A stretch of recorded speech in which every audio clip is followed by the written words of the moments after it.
Happy New Year. I have a New Year's resolution, at least a suggestion for all of us, certainly for myself, something to work on if you haven't come up with one yet.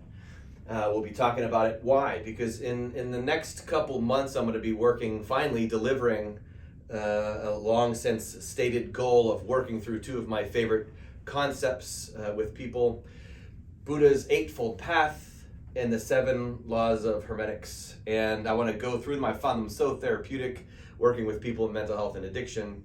I've said it to this group and the YouTube channel that I want to do those, and I'm going to go through it systematically, both of them, because I find it extremely helpful. And to do so, to go through them and to actually apply them, I find personally in working with people, it's extremely effective. And it'll also answer what we're going to be talking about for a few minutes and what this New Year's resolution is, okay? So we're going to start with this concept that I came across today. I actually have a friend of mine who last year, every day for last year, he sent me a quote of Rumi's, right? The Muslim poet. He sent me a quote, and we would talk about it sometimes, but he just was so consistent with it. I would wake up and I would read a Rumi quote just to start my day. I appreciate that he did that. Well, he just pivoted, and on January 1st, he sent me a daily Tao reflection, okay? And of course, you can get an app and do that yourself, but this is a friend of mine who's sending it to me, and so we have a little conversation about it. If it's a particularly good one, I respond to him or whatever. But the one he sent today included this line. Again, it's a Tao concept. Bring the world to a single point. Bring the world to a single point. Now, as soon as I saw that, I went, wow. Partly because I've had the single point on the board for the last couple months. And I've done multiple videos, which I had the single point there. Lots of the last several videos, you'll see I had this drawing in which we're all emanating from this single point. The Tao describes that as the mother of all of 10,000 things. And so we all come from that point. And I also, if you remember, had a line of spirit connected to that too. So spirit is connected to that point. All our physical bodies are connected to that point. Everything under the sun is connected to that point. You could even call it the Big Bang if you want. But a single point it is. Well, the Tao wasn't referring to the Big Bang. And we're going to talk about what it is referring to, the concept, okay? And specifically how to work it. Now, I did detach from the rest of the drawing. Hopefully I won't leave this up here for months like I did the last drawing that I had up there. But it is a concept we're going to be working with for the next several months. And the concept is this, and this is the New Year's resolution. You've ever heard of an escape room? You know what escape rooms are? With my family and the cousins, we all got together for Christmas and we went to an escape room. And that's where you have about an hour to figure out, it's like a clue. You have to figure out all these clues in order to escape. And if you get done in an hour, you win. And they give you a sign and you can put it on Facebook because, you beat the escape room. But if not, you lose. And the one we were in it had not vampires. What are the things? Yeah, vampires. You stab them with the stake in the heart. Isn't there? Whatever. Anyhow, they were female vampires. Are there female vampires? Sure. Yeah, sure, why not? Anyhow, we had to kill these 3 vampires before the hour ran up. In order to do so, we had to find the stakes, and it required looking up a whole lot of clues and trying to figure out where everything was in the room, and I'm not good at that stuff. So I just pretty much just kept time and told people, you got 5 minutes left, that kind of thing. But I was thinking while I was in that room that most people, and there's escape rooms all over the place. I know throughout Pittsburgh there's escape rooms you can go, and they're fun to do. But what I was thinking is we're all in an escape room game and don't even know it. And we'll be talking about very specific, like from the Matrix, that the concept is we're literally playing the game right now and we don't have a clue about it. And the question is what? What is it that we're escaping? And again, here comes the New Year's resolution. Let this be the year we escape from the trap that we're in. And so it's a simple concept. I often draw the soul or consciousness or your spirit as this blob because I don't know what else it looks like. That's a ghostly thing. Well, that ghostly thing is in this prison. It's behind bars, okay? And it needs to escape. Well, what is that prison? What are the bars? Well, it's the human body and everything that's associated with it. We get trapped behind the idea of the ego. The idea of bringing the world to a single point, if you compare the concept of what an ego is versus what the spirit is, I like to say the ego makes things complicated. The spirit makes things simple. And the spirit brings everything together in a single point really easily, but the ego makes things complicated. The ego is our physical perception of the world. It's an energetic, as Einstein said, everything is energy. It's an energetic place, and yet we see it as physical all the time. And then what comes from that? All the labels, the races and the genders and the political affiliations and all the different teams and money and socioeconomic status, just all over the place, comes from the ego, separation and division. That's what it is. The Spirit makes it super simple. It's about coming together in unity, spiritually speaking. Well, how do we do that? We all have to escape our own prison. And so I drew it over here. A little bit more complicated than this, but the idea is really simple. And I worked hard on this drawing, so hopefully you can tell what it all is. That's a physical being. We all think we're physical beings. It's part of the prison. The ego is associated with that. My identity as a, white American male kind of thing. Those and the hundreds of labels that go with that too. Well, that's part of the prison. Well, what helps us break out of that, this thing here, that's the brain, that's the heart, there's the spinal cord. It's where chakras work, and it's the energy system that's inside of us that ends up helping us break out of prison. And it's ultimately the marriage of the mind and the heart that helps us succeed at that. When we realize that we're a spiritual being, boom, the spirit gets released. It's how we break out of the prison of the ego. But when we're not applying ourselves spiritually, we stay stuck. This is having worked with myself personally, but also with thousands of people over the years in a lot of different contexts. This is what the root cause of all addiction and mental health issues. Ego issues, definitions of our labels and ourselves and what we think we are. And if we can get past that, we break out, we escape from our own prison. And we use the brain and the heart and the spinal cord to do that, energetically speaking, and that's what releases the spirit. Now I'll show you using the matrix like I mentioned, but also some teachings from Jesus to back this up entirely, that we are here to break free from the trappings of the ego, which is really the devil. Go read the Bible and flip the word devil with ego. It'll make much more sense. Okay? And so what is it that we're dealing with? In the Matrix, Morpheus is asked by Neo, what truth? Because Morpheus says, let's talk about the truth. And you're here, I'll share with you the truth. And Neo says, what truth? And Morpheus says, you are a slave, born into bondage like everyone else. So we're all playing escape room. Everybody's trapped behind these bars, okay? And they don't even know it. Like everyone else, we are born into a prison that you cannot smell or taste or touch. It's a prison for your mind. Now, what is that prison? It is the ego itself. When you perceive of yourself as your physical being, as primary, you're in prison, period. That's all of us, and it's everyone who's ever lived. We've all fallen for that, right? That's why the Buddha's first truth, which we'll go through in the Eightfold Path, Buddha's first truth of the Noble Truth is we're all going to suffer. And we suffer for very specific reasons. And one of them is because we identify with the physical self or the temporary self. Okay? And it's a prison because that we cannot see, smell, or touch. We can't see it because it's a concept. The ego is a concept. You can't show anyone your ego. The ego, again, easily defined as your perception of yourself in the world as physical.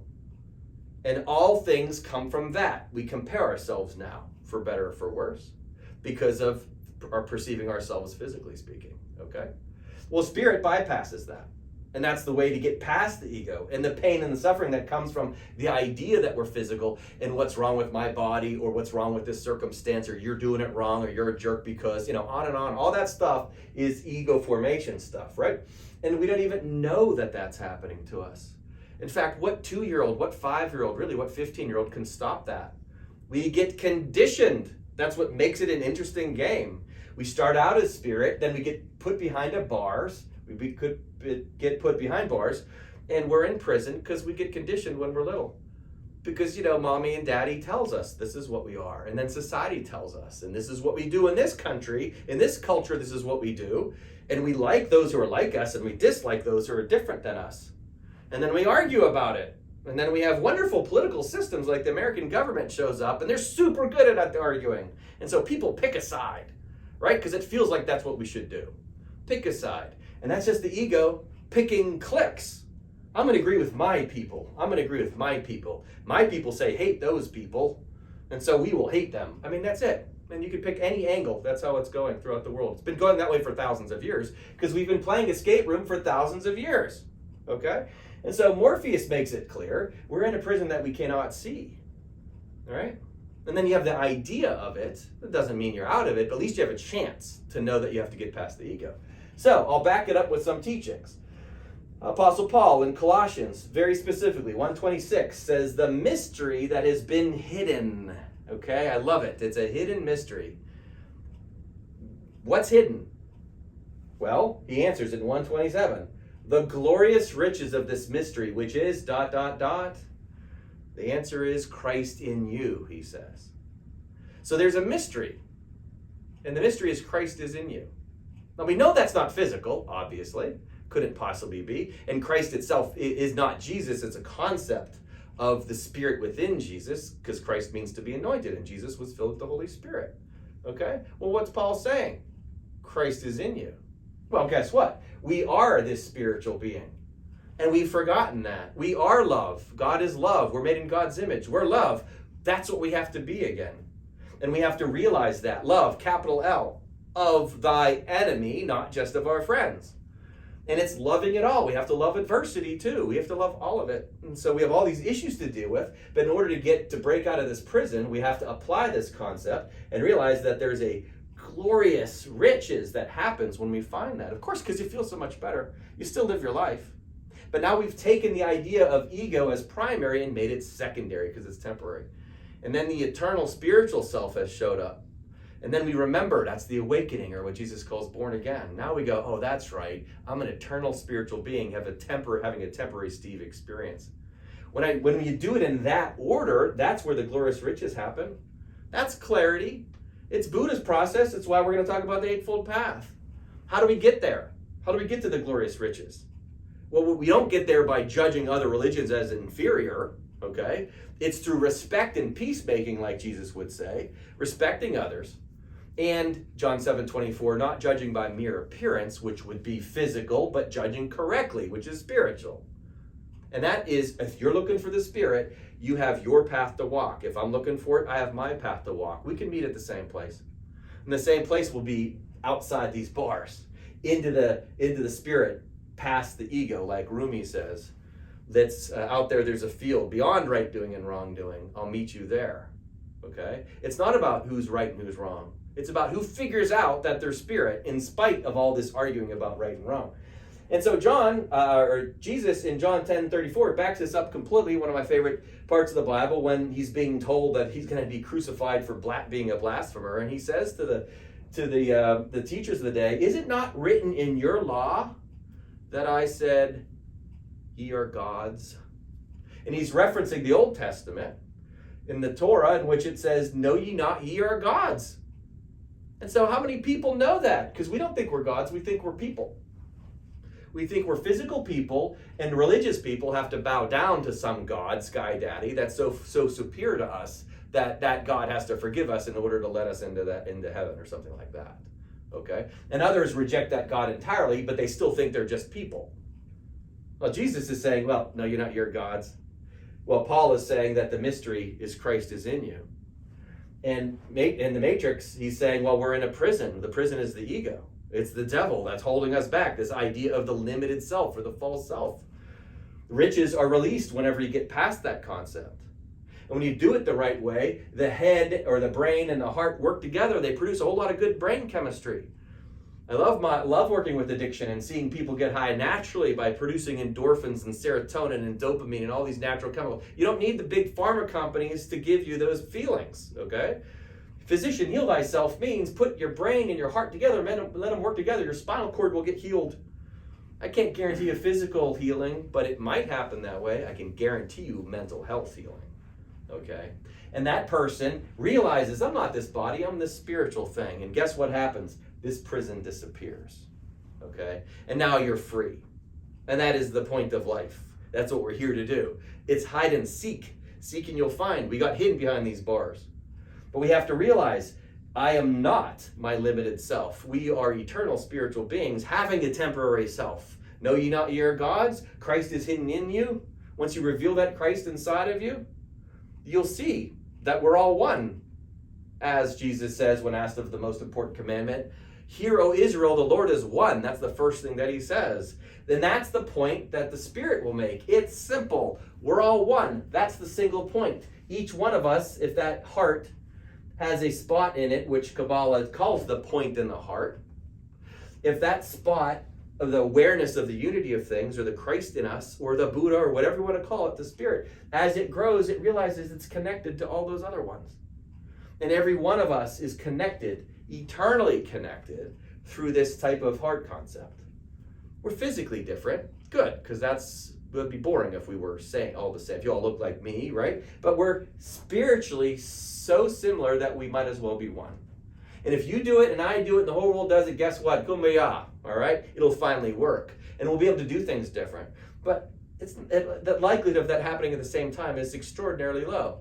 And that's not our job. Your job is to do it yourself. Your job, as Gandhi says, be the change you want to see in the world. You don't need to change the world. Keep changing yourself so that you release the Christ within, okay? And that's the New Year's resolution. We're playing the escape room this year. And let's see how many of us can escape from the trappings of our egos, right? Can we get beyond the prison walls? Can we get out there and feel born again and feel like a lifted spirit? And if the world can be changed, it's going to be changed from that place, not with a bunch of egos making decisions, okay? So in the next couple weeks, look for committing to this, an overview of the Eightfold Path, how to do it therapeutically, and some concepts on how to apply it, along with Hermes and his 7 principles. I think it's magic, and what they are is basically keys to try to help you escape from the escape room.